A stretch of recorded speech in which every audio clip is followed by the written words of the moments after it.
bendiga, hermanos. Les saludamos en el nombre del Señor. Reciban saludos del pastor. Él está en la ciudad de los Andes. Así que hoy nos ha permitido a nosotros el poder compartir la palabra. El Señor está en medio de nosotros. Mire, yo me venía a la memoria cuando los hermanos cantaban esta alabanza y nos compartían esta nueva alabanza para aprenderla. Dice que la Biblia habla de Pedro cuando una vez que saben que el Señor obviamente es apresado, condenado y lo llevan a la muerte. Dice la Biblia que los discípulos del Señor, llenos de miedo, atormentados por el miedo, se escondieron, se ocultaron, obviamente por miedo a la muerte. Arrancaron. Y en ese proceso de muerte y resurrección, bueno, cada discípulo se escondió y dice la Biblia que Pedro volvió a la barca, volvió a ponerse sus ropas, las ropas que se había quitado, y volvió a la barca.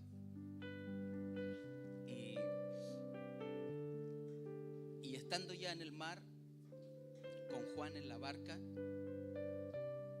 se dan cuenta que en algún minuto alguien los llama de la playa, y era Jesús ya resucitado. Es más, el texto por ahí habla, hay versiones que habla que hizo un pescado, los esperó con comida, asó. Y cuando Él los llama, Juan y Pedro en la barca se dan cuenta. Juan le dice a Pedro, Pedro, es el Señor. Y Pedro no reaccionaba. Pedro, es el Señor. Y el texto dice que Pedro se quitó sus ropas y se lanzó al agua. Es el Señor el que salió a la orilla a buscarlos, aun cuando ellos, llenos de miedo, ya se habían arrancado, se habían apartado. Es el Señor el que los va a buscar. Y mire qué tremendo, porque aún el Señor, sabiendo que ellos arrancaron de miedo, de temor, y cuando vuelve a verlos, ni siquiera su primer contacto no es para decirle por qué arrancaste, o por qué tuviste miedo, o por qué me dejaste solo, sino al contrario, les da un alimento, les da comida, comparte con ellos, los ministra, los acoge y les infunde nuevamente poder y autoridad para que sigan adelante. A veces el temor nos hace huir, a veces los miedos nos hacen escondernos, pero aún en nuestros miedos el Señor siempre va detrás de nosotros a buscarnos. Y a veces entramos por esa puerta pensando que el Señor nos va a corregir, a disciplinar, y que sí lo hace, pero siempre el primer contacto de Dios es impulsarnos, libertarnos, darnos alimento y prepararnos. ¿Por qué, hermano? Bueno, porque nosotros como seres humanos perdemos la confianza muy fácil. Es decir, yo confío en alguien, pero si ese alguien me falla, pierdo la confianza y nunca más vuelve a ser igual. El hombre es así, el ser humano levanta barreras, muros. ¿Usted sabía que el Señor no? Entonces, el Señor es el único que confía y espera en nosotros y pone toda su confianza allí. Él es el único que siempre espera.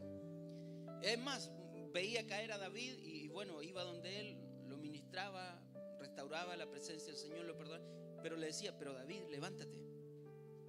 O sea, todavía tienes que hacer muchas cosas más.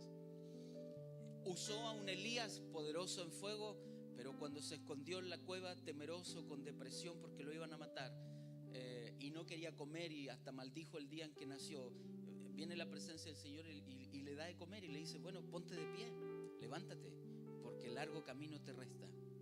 Entonces a veces el diablo nos golpea, hermanos, y nos puede tirar al suelo. Y sí, a muchos los ha tirado al suelo, y pareciera que desde allá se ríe, ¿no? Y te mira y te apunta y te dice, desde esa no te levantas. Pero el Señor con nosotros piensa de manera distinta. Aunque estés en el suelo abatido o con dificultades, el Señor todavía te levanta y espera que tú y yo cumplamos el propósito. Amén. Hay alimento de Dios para nosotros hoy en la casa del Señor. Denle un aplauso al Señor. Gracias. Dios te bendiga. Vamos a compartir la palabra de hoy. Si trajo su Biblia, busquen Deuteronomio capítulo 7, versículo 1 y 2.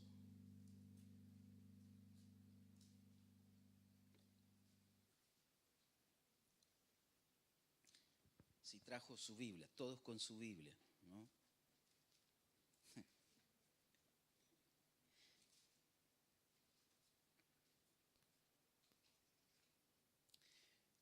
Conquistando nuestra herencia. Mire lo que dice el texto. Cuando el Señor tu Dios te haya introducido en la tierra donde vas a entrar para poseerla y haya echado delante de ti a muchas naciones, los hititas, los gergeseos, los amorreos, los cananeos, los fereceos, los heveos y los jebuseos, 7 naciones más grandes y más poderosas que tú. Y el versículo 2 dice: y cuando el Señor tu Dios los haya entregado delante de ti y los haya derrotado, los destruirás por completo. No harás alianza con ellos, ni te apiadarás de ellos. Amén. Mire, hermano, nosotros todos tenemos una herencia. Así como en lo natural, cada uno de ustedes es poseedor de una herencia. También en Cristo tenemos una herencia. Una herencia que usted ya puede hacer uso de ella. Es decir,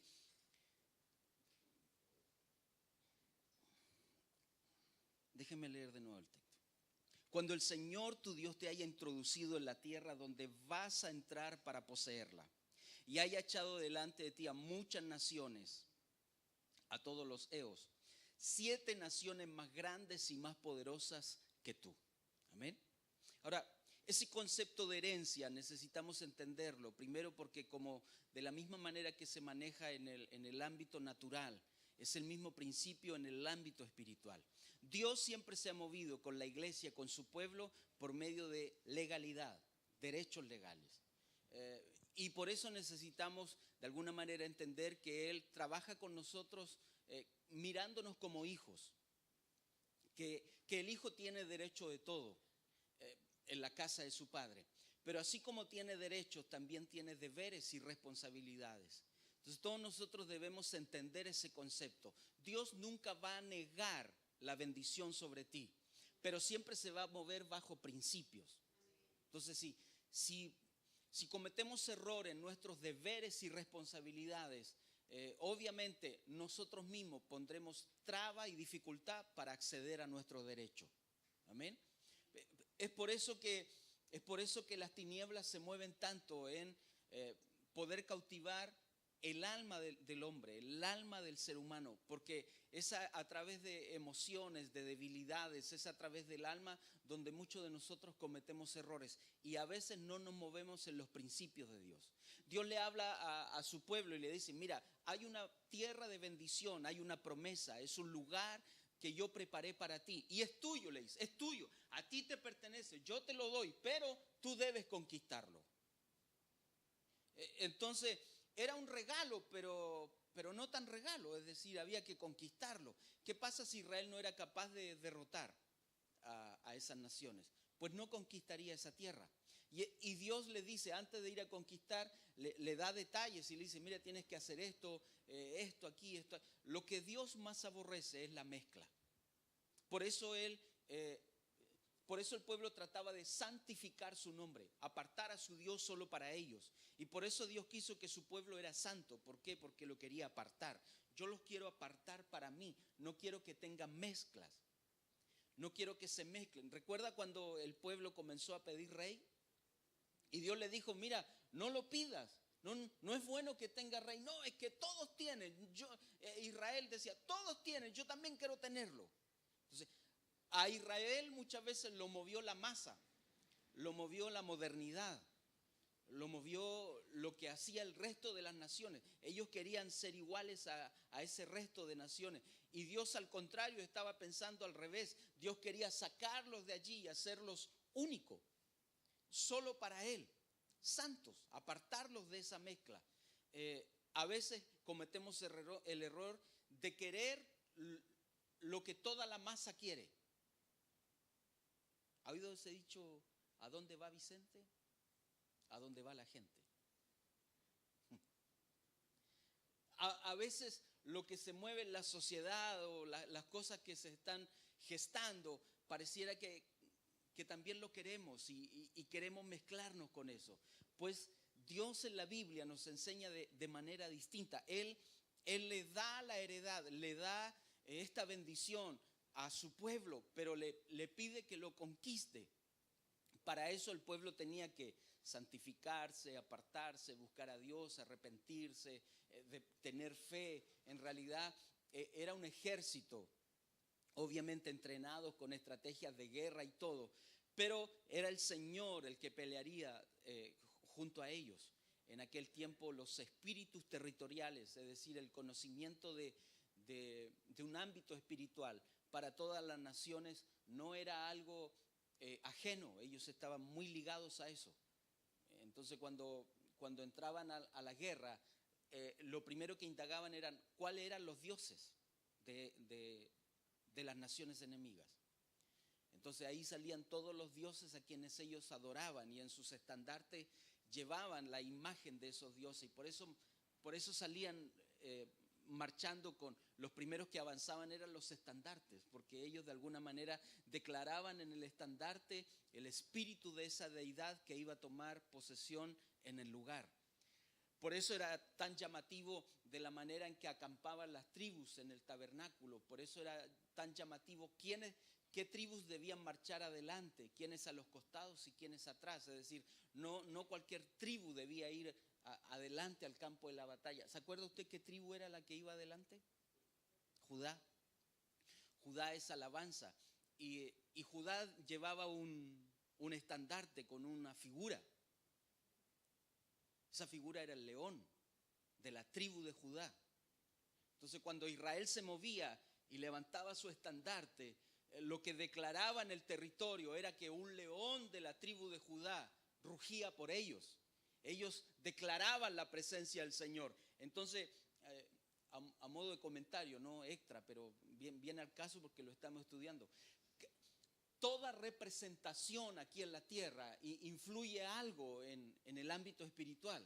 Entonces, todos aquellos que marchan con estandarte deben saber qué están proyectando. Porque a veces, pucha,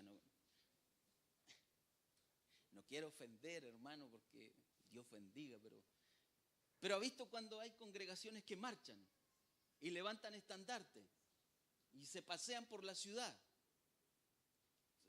pero llevan un estandarte. Ahora,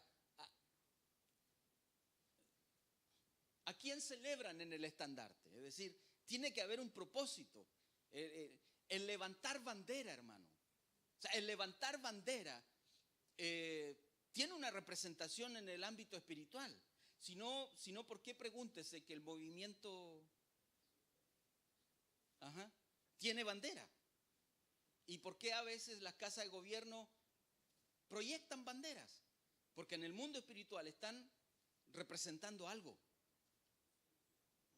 Entonces cuando tú usas esos colores, esas representaciones, cuando tú las usas, le estás diciendo al mundo espiritual, le estás dando una señal, tú te identificas con eso. Bueno, por eso las hermanas llegará el día en que todas usarán velo. Porque entenderán el concepto que en el mundo espiritual están dando una señal. Entonces, ¿sabía usted que Dios le dice a Israel, no quiero que en tus vestiduras uses mezcla de hilo? O sea, si es de lino, todo lino. Si es de seda, todo seda. Pero no uses mezcla de hilo. Al Señor no le gustaban las mezclas. Y comienza a hablarle al pueblo de esa manera. ¿Para qué? Para que pudiera conquistar, para que tuviese autoridad y conquistar. Hermanos, nosotros todos, con nuestros actos, nuestras representaciones, con todo lo que hagamos, estamos dando señal al mundo espiritual. Sea para bien o sea para mal. Pero el mundo espiritual se mueve por señales.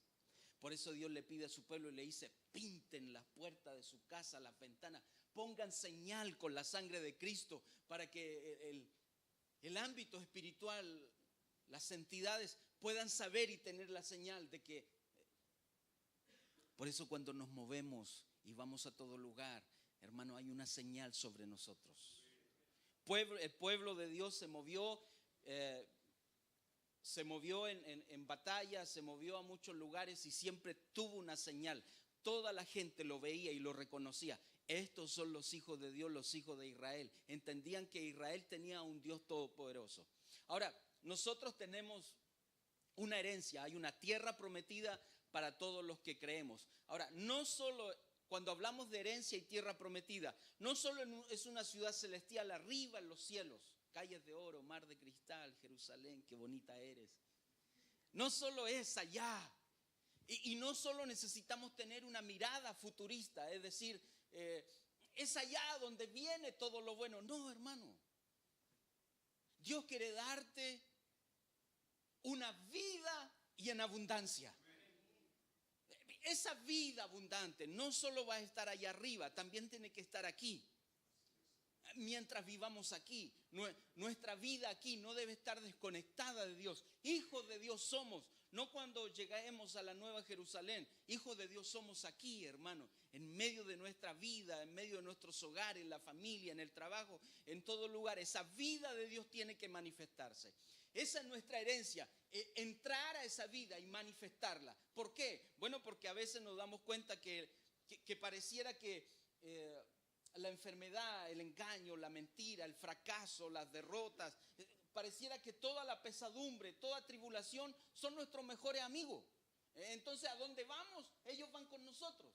En todo ámbito se mueven y pues Dios no nos promete eso. Dios nos promete una vida abundante.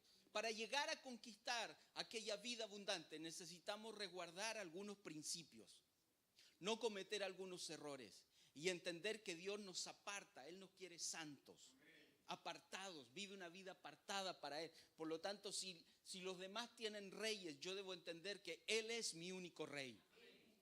Entonces, si todas las demás personas confían en, a ver si le achunto aquí, si todas las demás personas o si la sociedad entera confía en el Cercotec, confía en, ayúdeme, hay otro nombre por ahí, en la FP, confía en el gobierno, confía en el gobernador de turno, en el alcalde, estos organismos estatales que te ayudan con proyectos de emprendimiento. Correcto, FOSI, Sense y todo.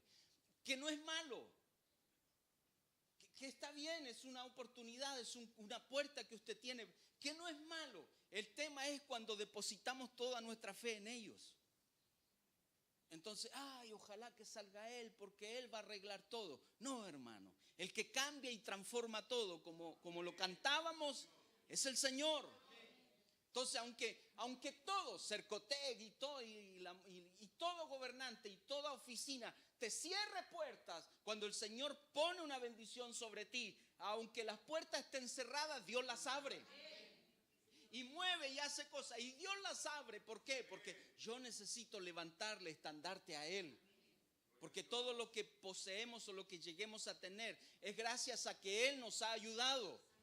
Bueno, Israel peleó por esa herencia, peleó por esa batalla. Esa vida en Dios, unida a Cristo, habla de una tierra espaciosa, donde Dios le ensancha tus estacas, donde Dios aprende a que pensemos de manera distinta. Es una vida abundante, es una nueva creación, porque Él trabaja en nosotros para hacer de nosotros una nueva criatura. Es decir, el acto de ir a las aguas y tener un bautismo no solo es porque necesito. Hay Hay gente que lo hace solo pensando en que tiene que hacerlo porque si no, no es salvo. Pero no es toda la verdad. Debemos hacerlo porque entendemos que en las aguas, en nuestro espíritu, se produce allí un nuevo nacimiento y nace una nueva criatura. Si no, los bebés por eso nadan aquí adentro. O sea, no en el vientre de la mamá, ¿no? Nadan ahí, se mueven en agua. Es un nuevo nacimiento. Las aguas, hay aguas que se mueven dentro de nosotros, hay aguas espirituales. Somos establecidos como hijos de Dios en un reino inconmovible y tenemos que llegar a ser reyes y sacerdotes. Es poder entrar a esa vida de Dios. Esa vida de Dios. Ahora mire,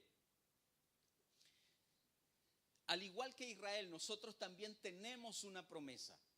El texto en Efesios 2:12 dice: recordad que en ese tiempo estabais separados de Cristo, excluidos de la ciudadanía de Israel, extraños a los pactos de la promesa, sin tener esperanza y sin Dios en el mundo.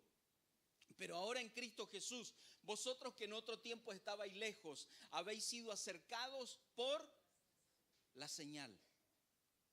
Es la sangre de Cristo la que nos ha permitido ahora entrar a esa tierra de bendición, que es toda nuestra. Pero hay enemigos, hay naciones enemigos que la tienen ocupada y nosotros necesitamos expulsar a esos enemigos y conquistar esa tierra. Pero es nuestra. No es de ellos, es nuestra. De manera legal es nuestra. Entonces nosotros con legalidad tenemos que ir y reclamar esa herencia, esa vida abundante, esa vida de paz, esa comunión con Dios, esa vida fructífera, esa vida en victoria, esa vida en obediencia, esa vida que produce cambios y transforman. Es eso. Entonces a veces las circunstancias de la vida nos hacen pensar, porque cuando tenemos problemas o reaccionamos mal, volvemos a decir: Señor, perdóname si yo no puedo cambiar. ¿Ves? Si lo intenté, pero no puedo cambiar. Ese es un idioma, es una forma de hablar. Los no puedo, no tengo, no alcanzo, es imposible, no cambio. Ese es un idioma, es un lenguaje. Dios no me escucha, no me escuchará, no soy digno, yo no lo merezco, no soy capaz. Ellos sí. Ese es un idioma, hermanos. Y usted me va a perdonar, pero usted en su casa le enseña a sus hijos que sí pueden. O sea, nuestros padres no, sí puedes, haz el empeño, si puedes, te va a ir bien, inténtalo de nuevo. No, papá, me fue mal, fracasé, no importa, ponte de pie, vuelve a hacerlo. Bueno, Dios es así con nosotros. Nos impulsa y trabaja para que entendamos que con Él, dice Pablo, que somos más que vencedores. Gálatas 3:14 dice: a fin de que en Cristo Jesús la bendición de Abraham viniera a los gentiles para que recibiéramos la promesa del Espíritu Santo mediante la fe.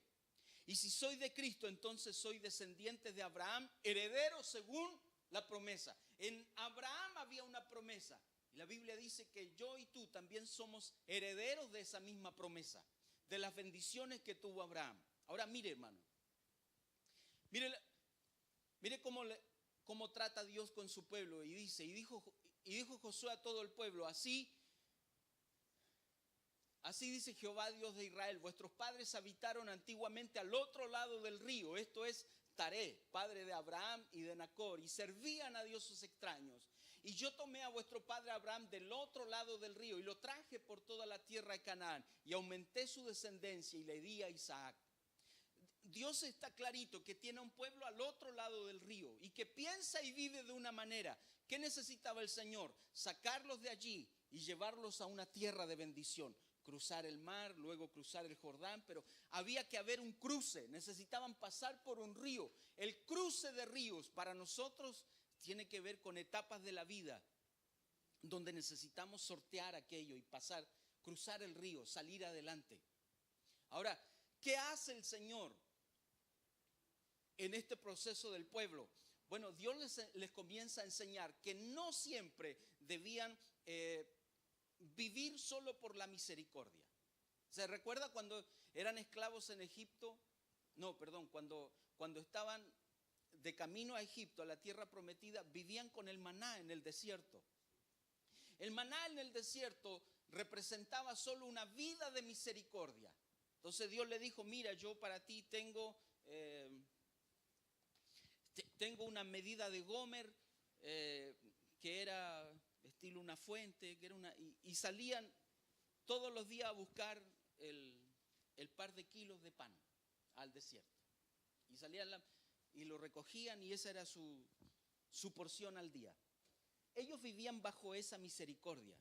Entonces tenían hambre o en cierta oportunidad le dicen, Señor, no hemos probado carne, y les manda codornices.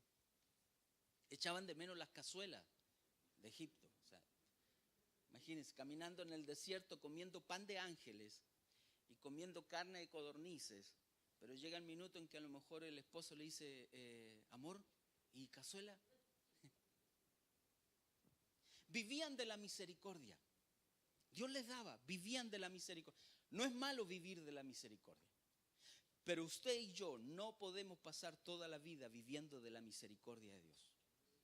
Dios siempre te va a dar, o sea, Él es misericordioso, pero usted y yo no podemos acostumbrarnos a vivir toda la vida de la misericordia de Dios. ¿Cómo es eso?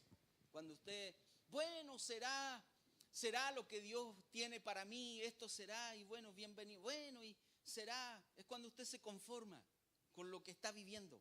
Bueno, será, a Dios le place, hermano.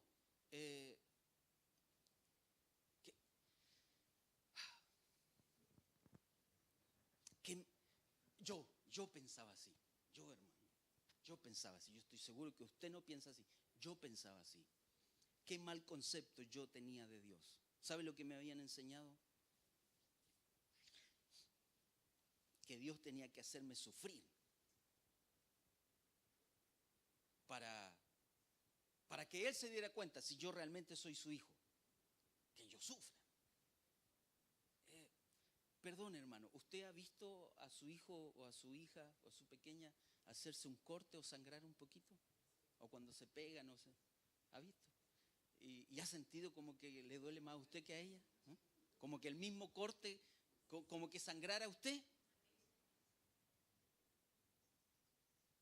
Es una cualidad natural de nosotros como seres humanos. Cuando el niño va, papá, me rompí el dedo y le sangra aquí y uno como que, hijo, y no quisiera ni tocarle porque el dolor de él pareciera que para nosotros es más fuerte. ¿Es así o estoy mintiendo? Es así. Ahora, ¿qué le hace pensar? Que Dios, cuando usted lo ve sufrir, Dios se ríe y dice, ahí te tengo, ¿eres mi hijo o no eres mi hijo? ¿Qué le hace pensar? ¿Qué me hacía pensar a mí eso? Entonces cuando yo pasaba por momentos difíciles, o sufrimiento, dificultad, o caída, o dolor, lo que sea, pero cuando yo estaba pasándola mal, no faltaba el que me decía, ¿viste? Sí, es Dios, pues sí, pues, a sus hijos, para que los... No, o sea, Dios no piensa así. Ahora, ¿por qué lo pasaba mal? Bueno, porque lo más probable es que yo le di algún derecho a los enemigos para que... ¿Qué hace el diablo? Roba, mata y hurta. O sea, y destruye. ¿Y dónde entra? Bueno, si ve la ocasión y la puerta abierta, ¡pum!, va a entrar. Y si dejo el vehículo vidrio abajo y el ladrón pasa y ve la oportunidad, ¡pum!, va a entrar y lo va a hacer. ¿Por qué? Bueno, porque yo cometí el error. No fui precavido. A veces las tinieblas nos roban, matan, hurtan, saquean, usurpadores, quitan, despojan. ¿Por qué? Bueno, porque a lo mejor hay áreas en mí donde todavía yo tengo la puerta abierta. Necesito cerrar esas puertas. Es como que si aquí los vecinos, o sea, como que si aquí no pusiéramos límite ni orden y todo vecino entra, aló, permiso, sí, vengo, ¿qué? Me llevo esto, aló, permiso. Es triste tener vecinos así, hermano. Que pareciera que su casa, o sea, la casa suya, pareciera que también es del vecino. Hola, ¿cómo está, vecino? Y entran y... No, hay gente así. Hay gente así, hermano. Ahora, ¿cuándo van a dejar de hacerlo? Bueno, cuando el dueño de casa ponga el límite. Y poner el límite no es no tener amor. Poner el límite es ser responsable con el territorio que Dios nos dio. Ahora, ¿por qué pongo esos ejemplos? Porque en nuestra vida espiritual ocurre lo mismo. Hay enemigos que están acostumbrados a robarnos, a quitarnos, a usurparnos lo que Dios nos da. ¿Por qué? Bueno, porque tienen derecho legal para hacerlo. Y porque nunca le hemos dicho, a mi casa no entras más, a mi vida no entras más. Pongo señal sobre mí, la sangre de Cristo. He sido apartado, soy hijo de Dios y Él está trabajando en mí para transformarme. Entonces, si antes tenías derecho legal para usurpar, quitar, robar, bueno, hoy día no. Te digo que hoy levanto estandarte, levanto bandera, porque el león de la tribu de Judá es el que pelea por mí. Dios le enseña eso al pueblo, pero Él les dijo, te saco de acá, te llevo al otro río, al otro lugar. ¿Por qué? ¿Por qué saca a Abraham? Abraham no solamente fue llamado a salir de Babilonia, de Ur de los Caldeos, de una tierra de idolatría, sino que también es llamado a salir de su familia. ¿Por qué? De lo natural, de lo que estaba acostumbrado a vivir, del domicilio donde siempre vivía. ¿Cuál domicilio para nosotros hoy? Bueno, un ejemplo. ¿Qué hace usted cuando amanece malhumorado? ¿Qué es lo primero que hace? ¿O qué hace ese día cuando está malhumorado? Que lo hacemos siempre, innato, es por costumbre. Bueno, desde esa condición, Dios quiere que salgamos. ¿Cómo actuamos cuando quedamos sin trabajo?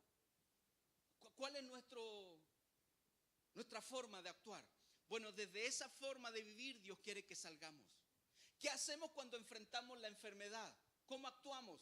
Bueno, desde esa condición, de lo familiar, de lo que estoy acostumbrado a vivir. Ya no te hablo más. No te hablo más, no te soporto. ¿Qué pasa si cambiamos la manera de vivir? Y le decimos, ok, tengo paciencia para soportarte. Abraham tuvo que salir de lo que estaba acostumbrado a vivir, de lo familiar. Vete de tu tierra, de tu parentela, vete de tu casa. ¿Por qué? Porque necesito apartarte de todo lo acostumbrado que estás de vivir allá. Necesito quitar toda esa costumbre. Esa costumbre es una cultura de vida. Y Dios quiere que nuestra cultura no pese más que la vida abundante que Él tiene para nosotros. Por eso Cristo, cuando se para en la sinagoga y comienza a predicar y dice, habéis oído que el que te pega en la mejilla, ojo por ojo, diente por diente, y el que te robó la oveja, devuélvele 7. Habéis oído esto, pero yo os digo, dijo Jesús. Habéis oído que el que te maldice, pero yo os digo, bendice al que te maldice. O sea, Él vino a transformar todo. Entonces, y en vez de recuperar la oveja por 7, al contrario, le dijo, entrégala, dala. Y si te pegan en la mejilla, pon la otra. Es decir, Él vino como el mundo al revés, ¿no? Él vino a transformar toda la cultura que Israel estaba acostumbrado a vivir. ¿Por qué? Porque Dios necesita despojarnos de todo lo viejo para poder darnos lo nuevo. Usted nunca usará un abrigo nuevo si no se deshace del abrigo viejo. Nunca te llegarán tus zapatos nuevos si no te deshaces de tus zapatos viejos. Pero hay gente que todavía tiene que lo quiero tanto. Sí, pero es que lo nuevo de Dios es mucho mejor. Gedeón destruyó los dioses de su padre. Asa no permitió que su madre reinara debido a su idolatría. Y Ruth dejó su tierra, su familia y sus dioses. Dejó todo. ¿Para qué? Para abrazar una bendición que en Cristo era mucho mejor. Eso habla de herencias familiares, espíritus familiares, dioses de la familia, hábitos, costumbres, enfermedades heredadas, maldiciones generacionales, cosas que nuestra familia está habituada a vivir y que se han repetido. ¿Sabía usted que en Cristo obtuvimos libertad? Y que el Señor, el estandarte que levantamos, es mucho más poderoso que todo lo que estamos acostumbrados a vivir. Cuando Jesús le dice al pueblo, cuando el bautista Juan le dice al pueblo, arrepentidos y convertidos, lo que le está diciendo es, cambien su manera de pensar para entrar al reino de Dios. Entonces, esa palabra arrepentimiento, metanoeo, no solo habla de llorar, de remordimiento, de llorar y lastimarse. Oh, Dios, perdón. No solo es una condición de llorar y hacer una catarsis por todo lo malo que hemos sido. Tiene que ver con una manera distinta de pensar. Aprender a conocer a Dios de otra manera. Avancemos, dice, Israel conocía que aún en tiempo de cautividad y servidumbre, Dios no los había abandonado. El texto dice, porque siervos somos, Más en nuestra servidumbre, nuestro Dios no nos ha abandonado, sino que ha extendido su misericordia sobre nosotros ante los ojos de los reyes. Es decir, Israel entendía que aún en tiempo de cautividad la misericordia de Dios estaba. ¿Recuerda que Israel con el maná aprendió a vivir de la misericordia? Pues cuando cruzan el Jordán, Dios les dice, se acaba el maná.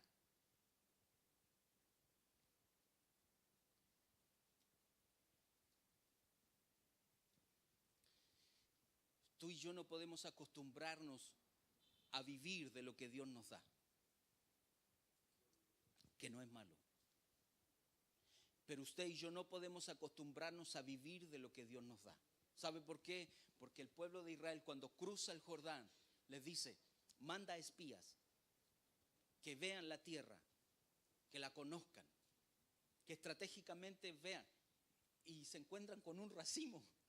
Bueno, con muchas cosas, pero la Biblia habla de ese racimo en una vara. ¿Se imagina esas varas de camino, hermano? Las puertas, ¿no? Una vara, uno adelante, el otro atrás y al medio colgando el tremendo racimo de uva. Era un racimo de uva. Tienen que haber ido al Molonga al sacar uva y se encontraron con ese nivel de fruto, de bendición. Ahora, ¿qué le estaba mostrando Dios? Dios le estaba mostrando que si trabajaban, iban a recibir esos frutos. Pero Israel todavía estaba acostumbrado al maná. Entonces a lo mejor no eran buenos agricultores. No aprendieron muy bien a trabajar en el desierto. No, porque tenían el pan diario, seguro. Dios nos da. Sí, el maná va a llegar, Dios nos da. No, pero esa es una etapa. La siguiente etapa tiene que ver con conquista, con labrar la tierra, con trabajo, con expulsar los que ilegalmente están ocupando lo que a ti y a mí nos pertenece. Hay algo por herencia que nos pertenece, pero que está ocupado de manera ilegal por otros habitantes que fueron más pillos que nosotros y nos ganaron y nos quitan lo que a nosotros nos pertenece. ¿Y qué dice Dios? Le dice a Israel, tienes que ir y recuperar lo que es tuyo. Conquístalo. Amén. Mire, cuando Babilonia te lleva cautivo, te moldea a su reino. Babilonia es confusión. Y cambia el nombre. ¿Por qué? En el año 3 del reinado de Joacim vino Nabucodonosor, rey de Babilonia, a Jerusalén y la sitió. Entonces el rey mandó que le trajeran de los hijos de Israel, algunos de la familia real y de los nobles, jóvenes en quienes no hubiera defecto alguno, y les mandó que les enseñara la escritura y la lengua de los caldeos. Es decir, Babilonia, confusión, las tinieblas siempre buscan al liderazgo, a los nobles, siempre buscan a hijos de buen nombre, a aquellos que tienen un potencial en Dios. Babilonia los busca para poner confusión en ellos. ¿Cómo pone confusión? Primero cambiando el idioma. ¿Cómo confunde Dios la Torre de Babel? Con muchos idiomas, con lenguas. ¿Qué señal viene en el Pentecostés cuando es derramado el Espíritu Santo? Lenguas. ¿Por qué trae esa señal de lenguas? Porque Dios les estaba enseñando que la vida en el Espíritu tiene que cambiar tu lenguaje, mi manera de hablar. Entonces usted ya no puede, o sea, ha oído cuando personas van a pedir trabajo, pero antes de entrar a la oficina ya están derrotados. No, anda nomás, es que me va a ir mal, pero es que no sé, y antes de entrar o hacen algún trámite y como que al entregar el papel ya están derrotados. Entonces, ese es un lenguaje, es una manera de enfrentar la vida, un lenguaje. Pues Dios nos enseña a cambiar el lenguaje. Yo estaba una vez predicando en Curanipe y me acuerdo muy clarito, lo tengo, pero me acuerdo que predicamos o hablamos de que todo lo que se había perdido en Adán, en Cristo se recuperaba. Entonces, eso quiere decir que todas esas maldiciones que fueron dictaminadas allá, cuando estamos en Cristo, somos libres de maldición. Él pagó la factura que debíamos, Él anuló todo. Entonces, hablar de eso quiere decir que en algún caso quiere decir que si mi hermana estaba embarazada e iba a dar a luz, que era derecho legal de ella, como hija de Dios, que ya la maldición de sufrir dolores de parto, o sea, no podía sufrir dolores de parto, ya para ella no es una maldición, porque Cristo anuló esa maldición. Entonces su bendición es entender que ya el parto tiene que ser sin sufrimiento, de manera normal. Y ella lo entendió. Y oramos por ella. Hermana, ¿sufrió en su parto? Pero porque a veces, hermanos, leemos o entendemos la escritura, pero ¿sabe lo que nos falta? Aplicarla a nuestra vida. O sea, si la Biblia me dice que en Cristo la maldición que había en contra mía fue anulada, entonces ¿por qué tengo que creer que con el sudor de mi frente ganará el pan?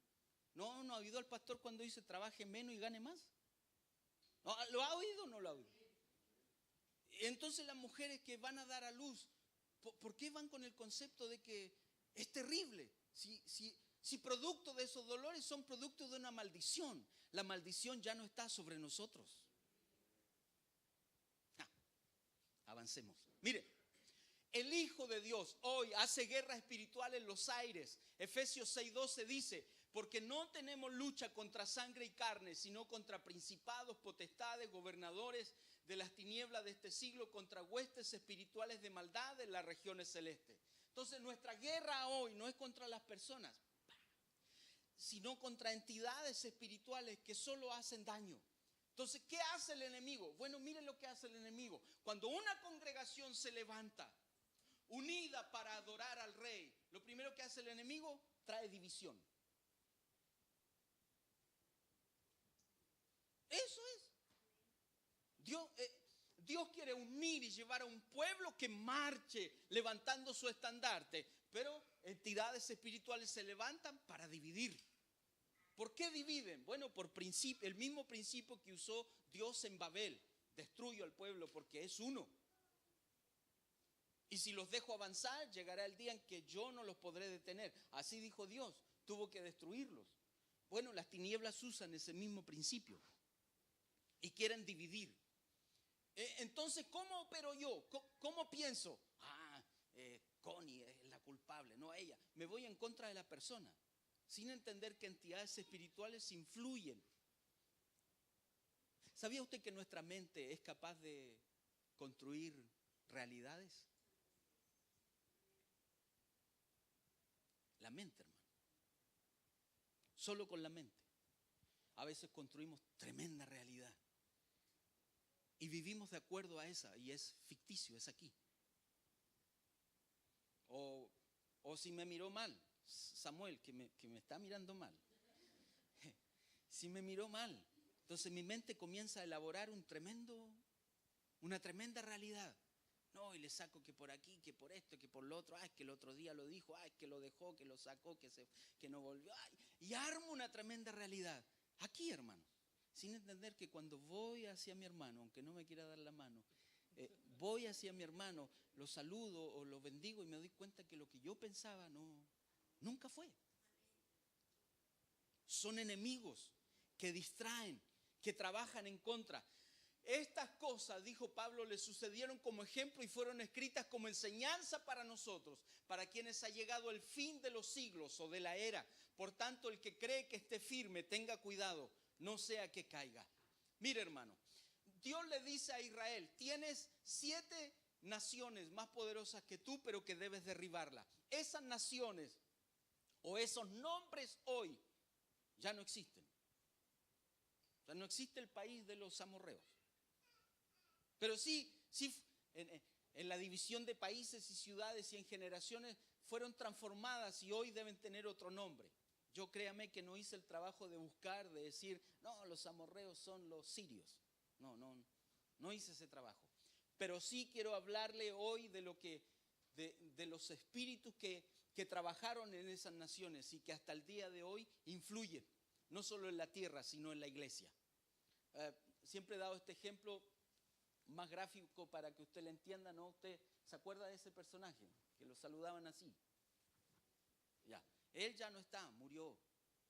Pero ese espíritu en contra de los judíos todavía opera en la tierra. Entonces ese espíritu que movió a ese líder, él ya murió, pero ese espíritu, esa entidad espiritual todavía opera en la tierra en contra del pueblo de Dios. Bueno, de esa misma manera, las 7 naciones enemigas que Israel debía vencer ya no están, esas generaciones murieron, pero esos espíritus todavía generan lucha, batalla, resistencia en contra del pueblo de Dios. Entonces nosotros necesitamos identificar los amorreos. Hablar sin temor, habitan en lugares altos, prepotentes, belicosos, no respetan autoridad, hablan de manera arrogante a la gente. A veces hay personas así y a lo mejor son influenciadas por ese espíritu que hizo daño. Hablar sin temor, no solo eso, ¿no? Pero lo demás, habitan en lugares altos, gente que siempre está encumbrada en la altura. Y todos los demás viven en él. Prepotentes, belicosos. Hablar sin temor, hermano. Muy práctico. Me junto con Samuel a hablar mal de Connie. Y hablo sin temor. No, ni se me arruga aquí. No, y no saben nada. Es hablar sin temor. Dios dijo, Jesús dijo, no tengo la cita bíblica, pero en el Nuevo Testamento está. El Señor dijo, el apóstol, creo que fue Santiago, dijo, los demonios también tiemblan. O sea, los demonios también creen y tiemblan.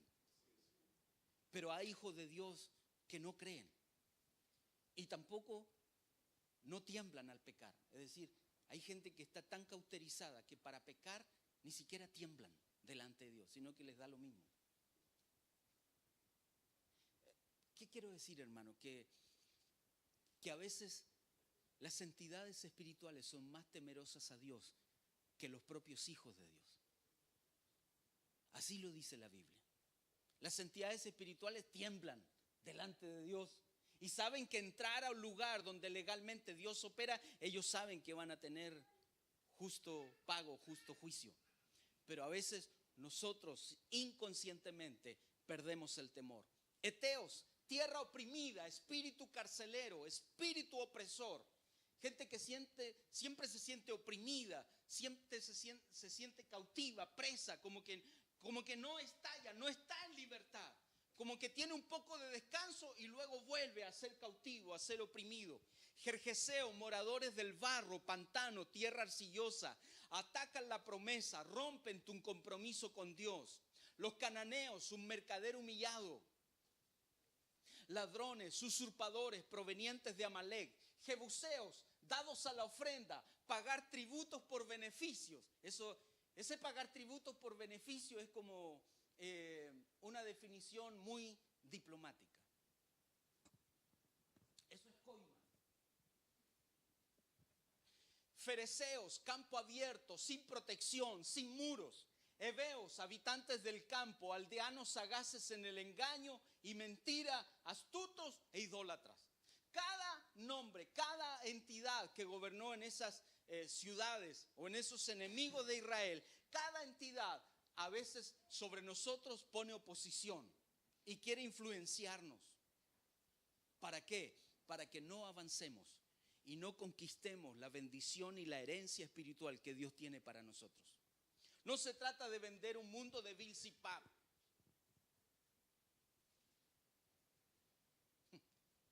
No se trata de vender un mundo de Bilzipab. Se trata de entender que como hijo de Dios tú tienes que caminar en la autoridad y en la libertad con que Cristo te hizo libre. Entonces, aunque enfrentes dificultades, debes entender que hay un Padre que te ama y está contigo para derrotar a tus enemigos. Pero cuando nos falta la fe, somos como Jesse, como aquel ayudante del profeta que estaba sitiado de enemigos y el profeta estaba tranquilo y solo miraba y trataba de concentrarse en la estrategia que Dios le iba a dar. Pero el ayudante del lado le decía así, le tiraba el saco. Hey, hermana, mire, levante. Ahora, mire los enemigos.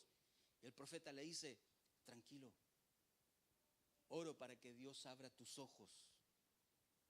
Porque si puedes mirar, te darás cuenta que más son los que están con nosotros que nuestros enemigos. Pero a veces nosotros humanamente vemos dificultad, hermano, y no, que no es malo, pero no debiera ser nuestro principio que nos mueve. Entonces vemos dificultad, hermana, por favor, ore por mí, que todos oren por mí. Así mi conciencia queda más tranquila y sé que me están ayudando. ¿Conoce gente así? Que se desespera y no, ore por mí, esto no es malo, hermano. Pero eso es una vida insegura. Y trato de calmar mi alma y esa necesidad, hablándole a muchos para calmar de que todos van a orar por mí. ¿Por qué? Bueno, porque todavía no entiendo que levantar el estandarte es confiar en la presencia del Señor. Y es entender que aunque esté solo en valle de sombra y de muerte y nadie esté a mi lado, Dios estará conmigo. Pablo en una de las cartas escribe al final y dice: todos se fueron, los que me acompañaban, Bernabé, sí, todos me dejaron solo, nadie me defendió frente al emperador, nadie estuvo a mi lado, pero dice, pero Jesús estuvo conmigo como león que rugía. Es decir, hermano, aunque enfrente una dificultad sola, el Señor siempre estará a tu lado para ayudarte. Mire lo que dice: circuncidad pues el prepucio de vuestro corazón y no endurezcáis más vuestra cerviz. Endurecer la cerviz es ser obstinado, inflexible, terco. No podemos heredar las promesas si somos así. ¿Por qué?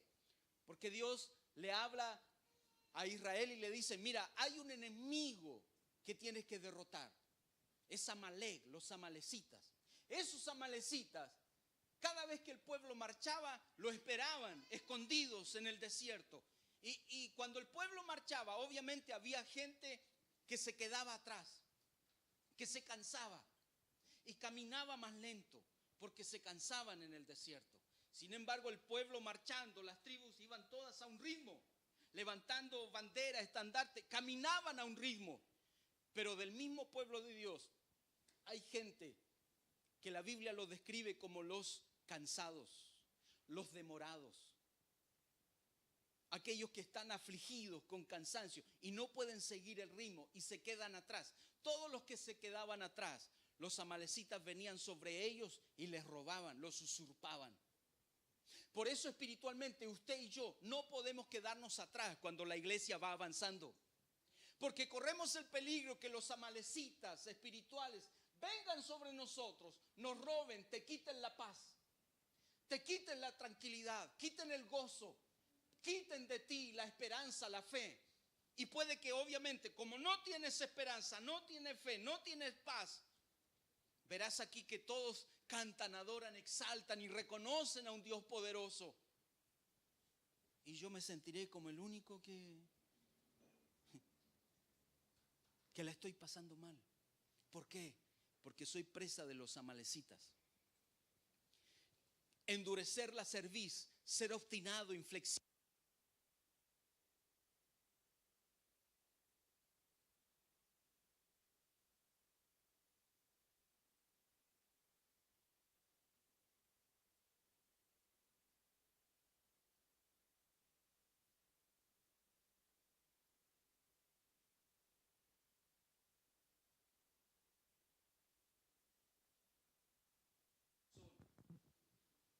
¿Por qué Dios pedía que circuncidaran su corazón? Porque no podían ir a derrotar a sus enemigos si no tenían un corazón circuncidado. ¿Me acompañas?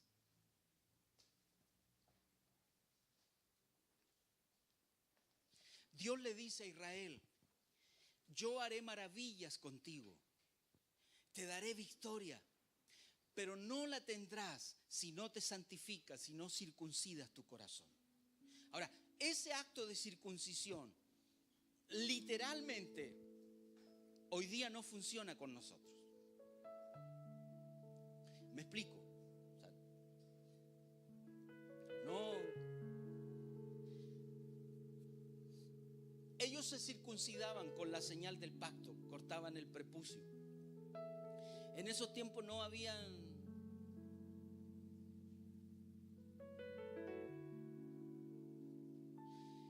En esos tiempos no había muchos cuchillos finos, metales de buena calidad. Muchos de ellos usaron piedra afilada, cuchillo de pedernal. A las piedras le sacaban filo y hacían el corte. Ellos lo hacían de manera literal en su cuerpo. La circuncisión nuestra hoy no tiene que ser con cuchillos, con sangre en nuestro cuerpo. La circuncisión hoy tiene que ser libre de mezcla. Yo debo circuncidar mi corazón, debo apartarlo para Él. Mis pasiones, mis emociones, mis sentimientos, todo lo que se mueve dentro de mí debe girar en torno a Dios. Pero una de las mezclas a veces es que una música me hace...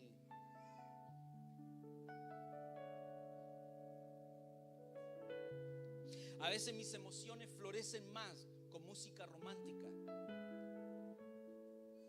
de un cantante que no conoce a Cristo. A veces mis emociones fluyen más con esa música que con una alabanza inspirada por Dios. Esa mezcla tiene que erradicar de nosotros. A veces mis pasiones y mis gritos fluyen más con un equipo de fútbol que con un glorificar el nombre de Dios. Esas pasiones, esas emociones, que no quiero decir que se priven, no estamos hablando de privarlas, estamos hablando de circuncidar mi corazón y entregarle a Él lo mejor. Entonces cuando usted y yo decimos, levantamos nuestras manos y decimos, Señor, te rindo mi corazón, verdaderamente necesitamos entender lo que estamos diciendo. Rendir el corazón a Dios es entender que Él es primero y que Él merece lo mejor de mí. Por eso necesito circuncidar el corazón, porque no podré tener victoria sobre mis enemigos si no tengo un corazón cooperador y que respeta, si no tengo un corazón humilde, quebrantado, arrepentido, si no tengo un corazón que busca la aprobación de Dios y no la del hombre. Es un corazón que adora, un corazón que no confía en sí mismo, un corazón obediente y sumiso, un corazón que perdona y hace libre al prójimo. Porque si no hay perdón, no va a haber libertad. Cuando no perdonamos, ¿sabe? Los verdugos, entidades espirituales de las tinieblas, los verdugos tienen autoridad y derecho legal para atarnos, oprimirnos y encarcelarnos. ¿Por qué? Porque no hemos perdonado. Entonces, por eso Jesús, cuando habla y da esa parábola y le enseña a sus discípulos, le dice, mira, deben perdonar, porque si no perdonan, los que no perdonan la deuda, vendrá el verdugo y actuará con ellos con derecho legal. Por eso es importante entender nuestros principios, lo que Dios quiere. Hermano, mire, el mundo, la sociedad ha pervertido todos los valores de la familia. El diablo se ha empeñado en destruir la familia. ¿Por qué? Bueno, porque es la familia la que tiene que volver al huerto Edén. Es la familia la que tiene que volver a escuchar la voz de Dios todos los días en la mañana. ¿Cómo estás, Adán? ¿Cómo amaneciste hoy? ¿Qué necesitas? ¿Qué te hace falta? ¿Qué quieres? Así era Dios en el huerto. Todos los días los visitaba, estaba con ellos, compartía, les daba estrategia, los enseñaba. Esa comunión de diaria y constante no nos espera allá arriba en el cielo, en la Nueva Jerusalén.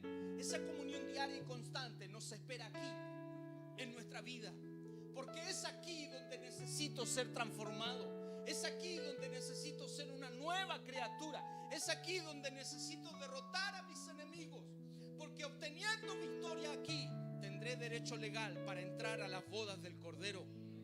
Entonces es aquí donde necesito a Jesús todos los días. Si no entiendo esos principios, créame, van a haber entidades espirituales más grandes y más poderosas que siempre van a querer robar, usurpar. Entonces ahora que usted conoce en partes el significado, cuando hable sin temor, tiene que identificar quién es el que está actuando aquí. Cuando sea dado a obtener beneficios por pago de tributos, usted debe entender que eso no es una acción justa.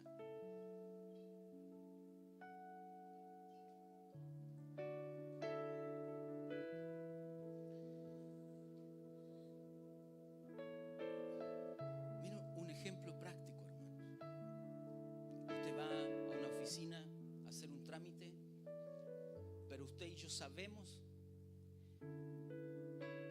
que la persona que está a cargo de esa oficina es mi hermano. Ah, sí lo conozco, es mi hermano. Como yo lo conozco, pero si me conoce, no, voy por el ladito nomás si me conoce. Hermano, y la gente que lleva 1 hora ahí en la fila y tomó número y se levantó temprano para esperar, dígame, ¿es justo que usted los pase a llevar? Ahora, como hijo de Dios, ¿cómo debiéramos ser? ¿Ha visto las filas del Servipag? ¿Hay Servipag aquí? ¿No? ¿Sí? A mí me pasaba en Santiago, hermano. ¿Sí? La fila del Servipag, usted va a pagar una cuenta lleno. 7, 8, 15 personas delante de usted. Una sola caja, una sola cajera. Y detrás mío, 3 ancianos o 3 personas ancianas. La gente hoy no tiene la delicadeza de decir, cuando toca mi turno, decir, por favor, pase usted. No, la gente no tiene esa delicadeza. Entonces, si el pobre ancianito se demoró un poquito en pararse para avanzar, otro ya le ganó. Ahora, son cosas pequeñas, pero esas cosas pequeñas son evidencias de lo que actúa en mi alma. Mi corazón tiene que cambiar. Tu corazón tiene que cambiar para que podamos entrar a esa vida de bendición. ¿Le parece si oramos? Se pone de pie y me acompaña en la oración.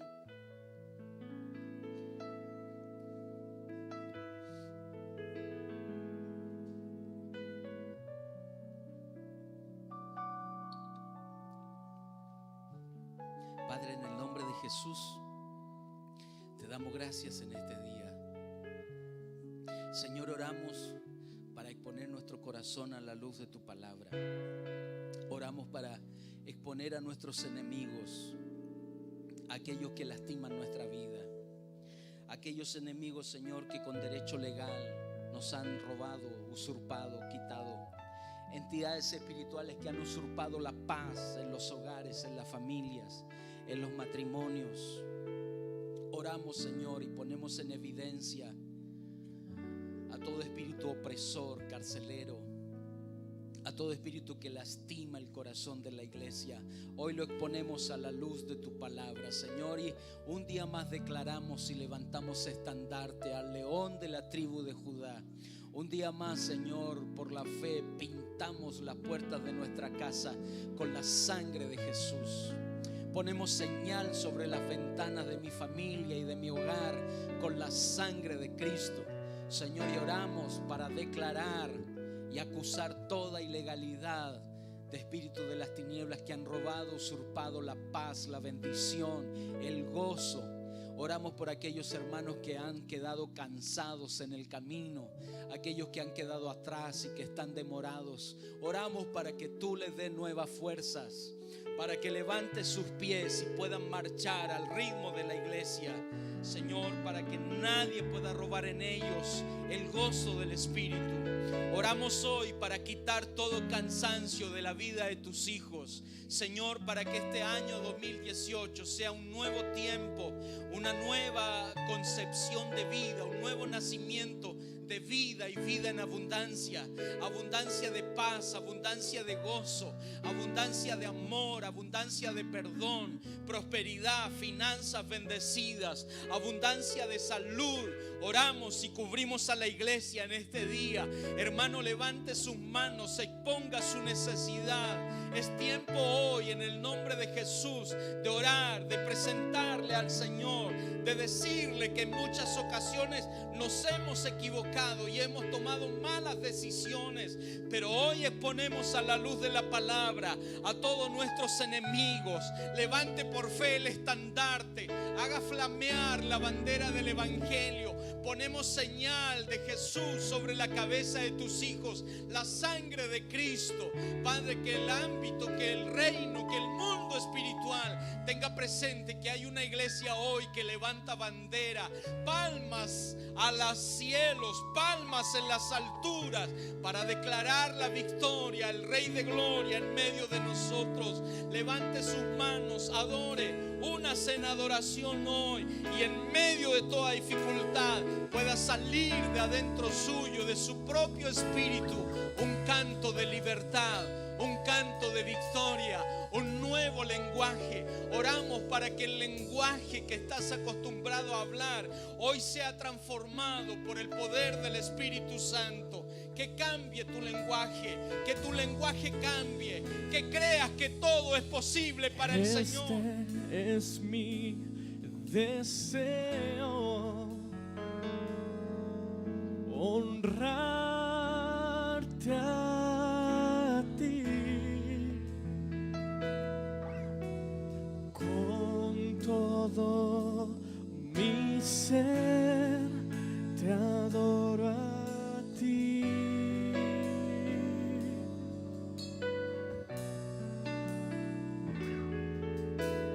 Con todas mis fuerzas te alabaré.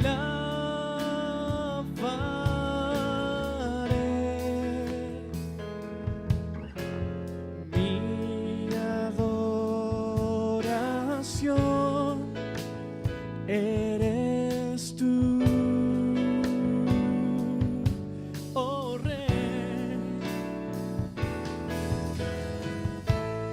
Hoy te rindo mi ser, te doy mi corazón. Yo vivo para ti en cada palpitar, mientras hay aliento en mí. Dios, haz tu obra en mí. Hoy te rindo mi ser, te doy mi corazón.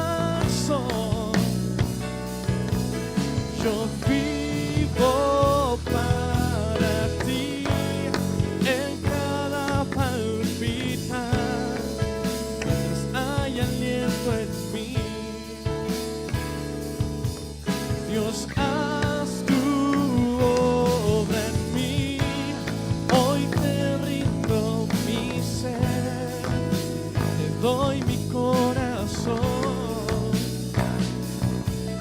Yo vivo para ti en cada palpitar, mientras hay aliento en mí.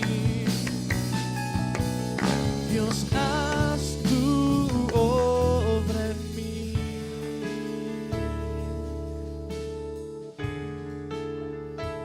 Hubo un momento cuando Pedro salió a pescar y dice que estuvieron toda la noche pescando, pero no encontraron nada. Y cuando estaba a punto de amanecer, aparece Jesús y le dice: vuelve a pescar, vuelve a intentarlo otra vez. Y él le decía por su conocimiento: pero si ya lo hice, ya lo intenté todo, estuve toda la noche y no había nada. Pero cuando el Señor te dice vuelve a intentarlo, es porque en Él hay esperanza y en Él hay una promesa. Entonces a lo mejor el Señor hoy nos vuelve a decir: vuelve a intentarlo, vuelve a creerlo otra vez. Cuando Él habla es porque hay resultado y hay un cambio. Él es el Señor y Él es un Dios todopoderoso. Denle un aplauso al Señor.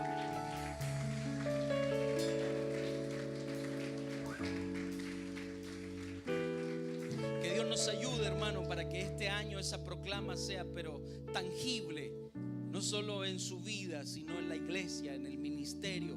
Que cada iglesia pueda entrar en ese tiempo de revelación y conocer a un Dios en abundancia en todas las áreas de nuestra vida. Lo declaramos en el nombre del Señor. Amén, amén. Vamos a ofrendar. Busque su ofrenda.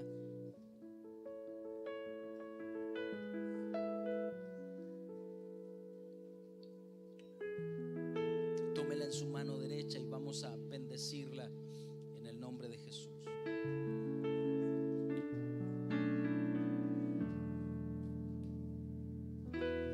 Oramos, Padre, en el nombre de Jesús, presentamos las ofrendas de la iglesia. Hoy te damos gracias por esta oportunidad de reunirnos, Señor, y oramos para que tú bendigas la finanza de tus hijos, cada trabajo, cada fuente que provee. Señor, que en este año sea un tiempo de abundancia, en el nombre de Jesús, en cada hogar y en cada familia. Y hoy, de aquello que tú nos has dado, hemos venido a entregarte a ti para reconocerte que gracias a ti tenemos lo que hoy poseemos. Te bendecimos, Señor, en el nombre de Jesús. Hermano, Dios le bendiga. Puede pasar a ofrendar en el nombre del Señor. Cantamos.